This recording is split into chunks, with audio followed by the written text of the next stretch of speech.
It's a remarkable cabinet comeback for Sajid Javid after the sensational and dramatic episode in which he quit. After that incident, his return will be welcomed by many in the party. He's very much well liked. He's seen as a capable pair of hands. He's held two of the great offices of state, having served as both Chancellor and Home Secretary. Of course, he's also been Business Secretary and Community Secretary. He's incredibly experienced, and I think it's that level of experience that he has at the top table that probably made him the shoe-in for Prime Minister Boris Johnson for this role at the helm of the health service at such an important and urgent moment.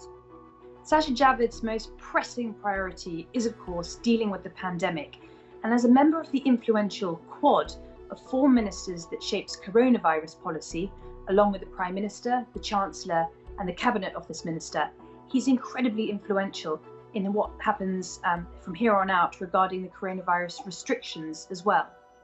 Javid's hiring into this role is significant for a number of reasons. Firstly, it's a real thumbing of the nose by the Prime Minister to Dominic Cummings to bring Javid back in after Cummings was so instrumental in his departure from the role of Chancellor at the beginning of Johnson's administration. I think it's also really important, given that Javid's key task, the second most important thing he's got to grapple with after the pandemic, is social care.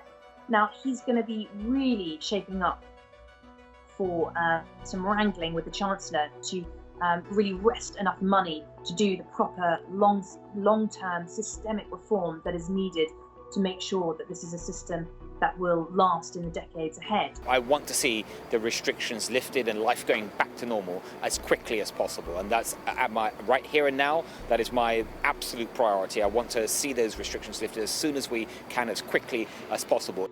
And this message is important. It really marks out that he's going to be quite a different health secretary to his predecessor, Matt Hancock. It's no secret that Hancock was one of the most dovish cabinet ministers, one of the people pushing for tougher restrictions at repeated junctions over the past year. Javid, by contrast, has often pointed out that the benefits of a lockdown need to be weighed up very carefully with the costs. That's not just the costs in terms of other health matters, whether mental health, the backlog of operations that have built up in the NHS, but the economic costs. He's also pointed out social costs, highlighting the fact that domestic abuse, child abuse and even extremism have potentially been boosted by lockdown. So it's really an interesting shift that he's now come on board in that key role shaping COVID policy. The fresh perspective offered by Javid has already been welcomed by Tory MPs, particularly among the lockdown sceptics of the COVID recovery group.